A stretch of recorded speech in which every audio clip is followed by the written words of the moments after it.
Assalamualaikum warahmatullahi wabarakatuh. Alhamdulillahirabbil alamin alladzi alafa baina qulubina fa asbahna bi ni'matihi ikhwana. Asyhadu an la ilaha illallah wahdahu la syarika lah wa asyhadu anna Muhammadan abduhu wa rasuluh la nabiyya wa la rasula ba'da. Allahumma shalli wa sallim wa barik ala nabiyyina Muhammadin wa ala alihi wa sahbihi wa man tabi'ahum bi ihsanin ila yaumiddin. Amma ba'd. Hadirin jamaah salat subuh yang dirahmati Allah, bersyukur kita kepada Allah atas segala nikmat yang Allah berikan kepada kita. Berbagai nikmat yang Allah berikan kepada kita. Nikmat iman, nikmat Islam, nikmat sehat, nikmat kesempatan. Ada orang yang diberikan kesehatan, tapi dia tidak dapat hidayah, dapat taufik, bimbingan dari Allah Subhanahu wa taala, dia tidak melakukan kebaikan. Ada pula orang yang berniat melakukan kebaikan, tapi Allah tidak izinkan menjalankan berbagai kenikmatan, misalnya berhaji dari majelis ilmu, misalnya karena sakit, karena apapun itu, terhalang oleh kegiatan begini dan begitu. Kita doakan bagi yang sakit, Allah segera angkat sakitnya, sembuhkan.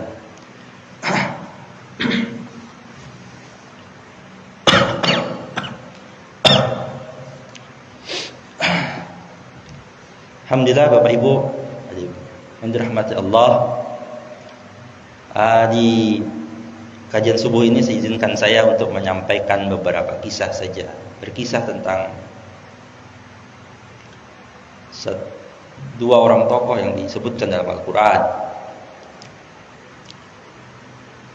Salah satu yang dipergunakan oleh Allah Subhanahu wa taala untuk mengajarkan kepada nabinya, Nabi Muhammad sallallahu alaihi wasallam dan umatnya, kita semua ini, adalah dengan menampilkan kisah-kisah dalam Al-Quran.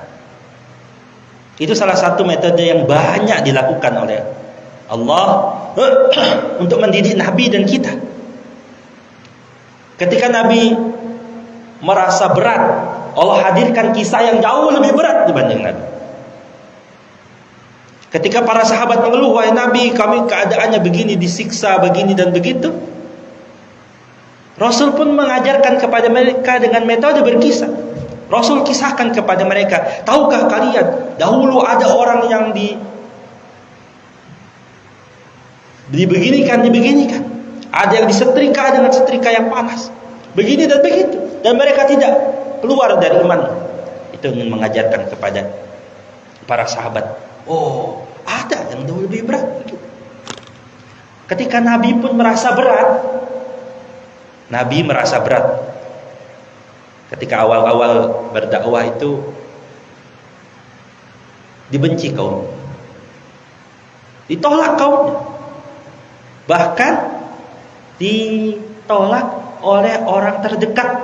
Salah satu orang terdekatnya siapa? Abu Lahab. Abu Lahab itu pamannya Nabi, paman beliau sendiri, keluarga inti Bani Hashim itu menolak.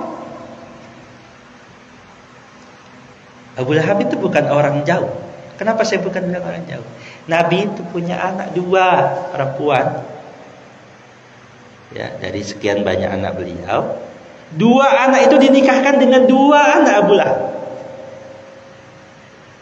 Utbah dan Utaibah. Bayangkan, jadi Nabi dan Abu Jahal ini selain ponakan dan paman, juga besan.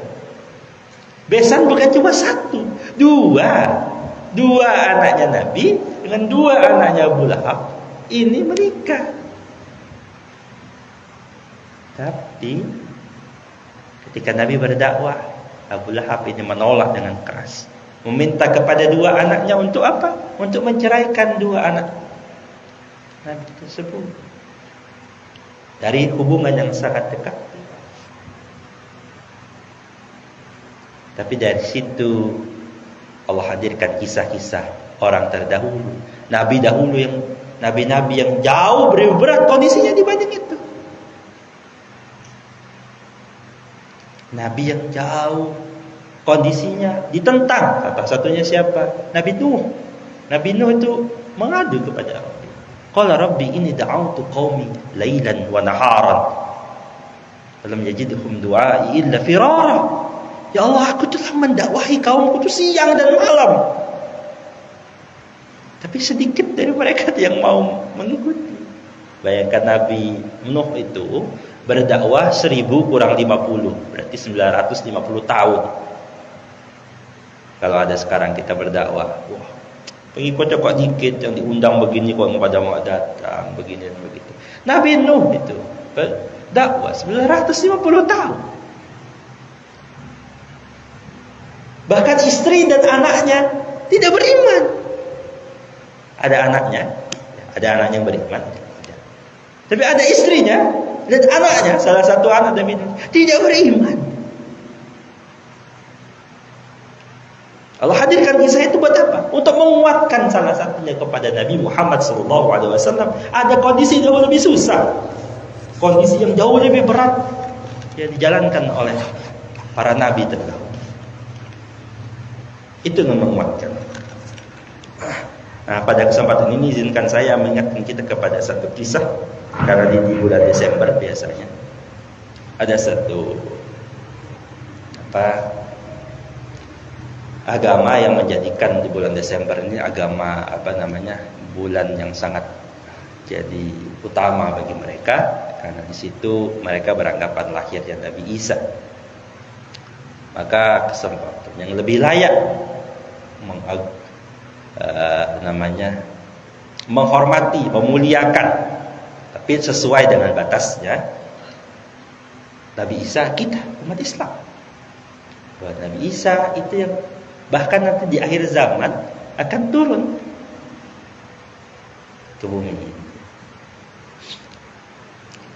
Bapak Ibu yang dirahmati Allah, maka ketika bicara Nabi Isa, kita tidak akan jauh pula berkisah tentang ibunya dan keluarganya Nabi Isa. Keluarga Nabi Isa itu begitu dimuliakan. Siapa yang memuliakan? Allah. Apa buktinya? Ada satu surah dalam Al-Quran namanya Ali Imran. Siapa Ali Imran itu? Ali Imran itu artinya keluarga Imran. Siapa Imran? Imran ini salah satu orang dari suku Bani Israel. Bani Israel itu artinya keturunan Israel. Bani Quraisy, ya, berarti ada keturunan Quraisy. Bani Mudhar, ada keturunan Mudhar. Bani Ka'ab, berarti anak keturunan Ka'ab. Bani Israel itu anak keturunan Israel. Siapa Israel? Siapa Israel itu? Nabi Yakub. Nama lainnya ada Israel. Nabi Yakub. Anak keturunannya Yakub. Ada 12 anaknya, salah satunya Yusuf dan Benyamin itu. Itu menurunkan banyak suku, banyak anak keturunan. Keturunan itu disebut Bani Israel. Bani Israel ini salah satu keutamaannya, utama, iya, dulu diutamakan sekali, salah satunya adalah banyak nabi itu dari Bani Israel, dari keturunannya Ibrahim, turunan Ishak. Ishak menurunkan Yakub, ya, Ishak bin Ibrahim menurunkan Yakub, nanti banyak keturunannya. Bayangkan mereka itu kan dari awalnya sudah nabi semua itu. Ibrahim salam, anaknya Ishak alaihissalam, turun lagi Yakub alaihissalam, pokoknya turun lagi Yusuf alaihissalam. Itu kisah itu nasab yang begitu. Salah satu keturunannya nanti dari Bani Israel ini adalah Imran, punya istri Hannah namanya dalam satu riwayat. Hannah ini suatu ketika bernazar begitu. Nah, dia pengen punya anak. Karena itu bernazar, kalau dia punya anak akan kuserahkan ke Baitul Maqdis untuk beribadah misalnya. Qadar Allah, ya, takdir ya Allah, ya. Atas izin Allah, biiznillah, hamil Hannah. Biiznillah. Hamil Imran dan Hannah punya anak namanya Maryam. Ali Imran itu ada surahnya. Maryam sendiri itu ada surahnya, surah Maryam. Nah, ini saya akan bacakan surah Maryam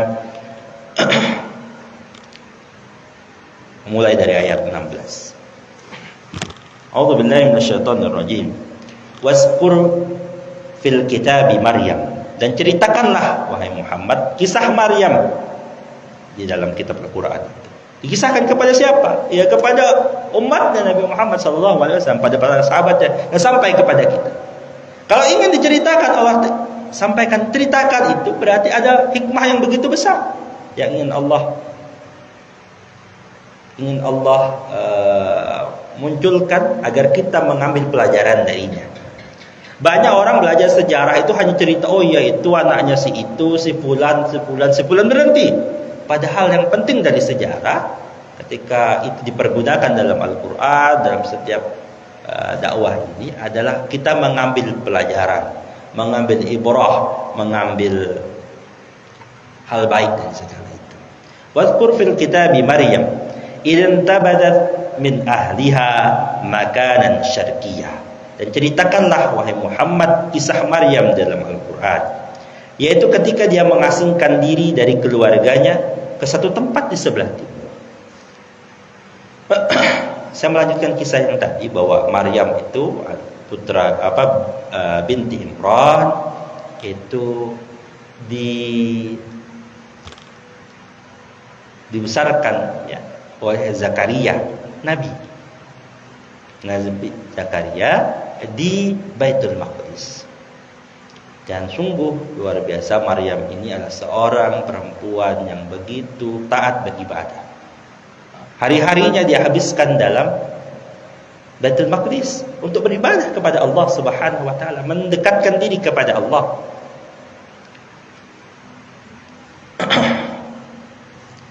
Suatu ketika kisahkan dalam Al-Quran ini, Maryam ini ingin mengasingkan sendiri, ingin menyendiri.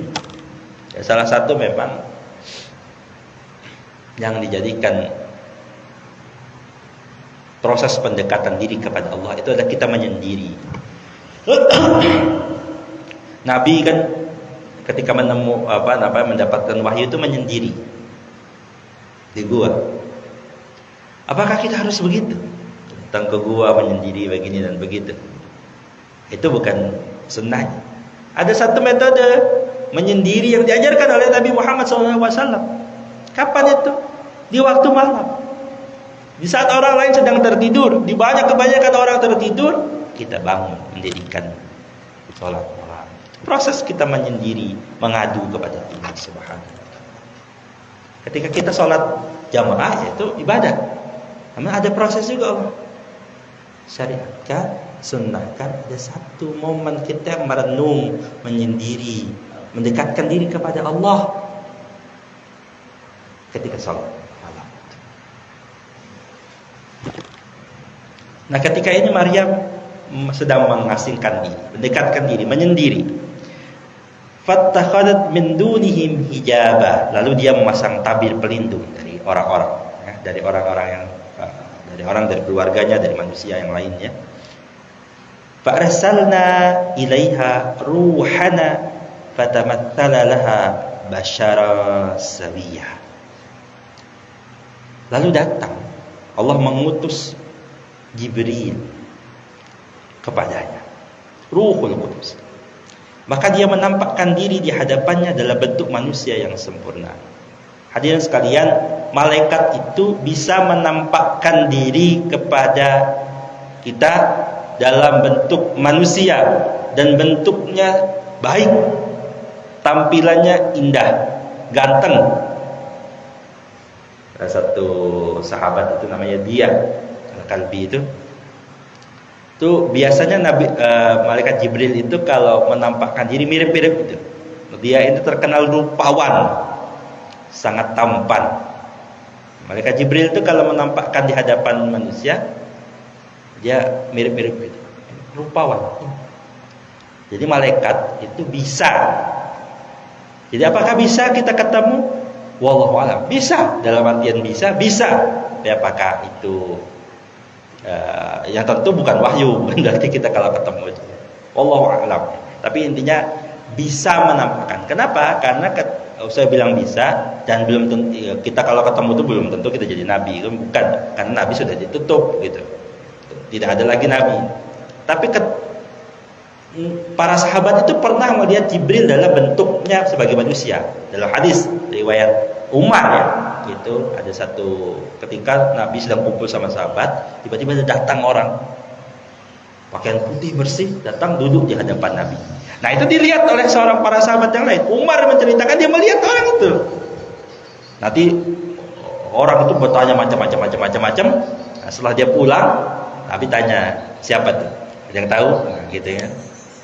Kata Nabi, fa innahu Jibril atakum yu'allim. Itu tuh Jibril datang kepada kalian. Ada. Apakah setelah Nabi wafat Jibril datang? Wallahu a'lam. Saya tidak tahu. Malaikat yang lain bisa menampilkan wallahu a'lam. Tapi tidak kan Nabi. Ya, apa namanya? Dan Maryam didatangi Jibril bukan berarti menurut para ulama, bukan berarti Maryam ini nabi. Jadi bisa ada manusia dapat ilham namanya, bukan wahyu. Kalau wahyu khusus pada nabi, ilham itu bisa kepada manusia. Wallahu a'lam. Nah, ketika sendiri Maryam ini kan kaget didatangi seorang laki-laki tampan rupawan. Salah satu yang terpikir oleh Maryam adalah dia khawatir orang ini berbuat keburukan padanya. Kata Maryam, qalat inni a'udzu birrahmani minka in kunta taqiyya. Dia Maryam berkata, sungguh aku berlindung kepada Tuhan yang Maha Pengasih terhadapmu jika engkau orang yang bertakwa. Jadi salah satu hikmahnya kita ketika khawatir atas sesuatu, itu wajar, manusiawi. Wah, begini khawatir. Ya, kita meminta perlindungan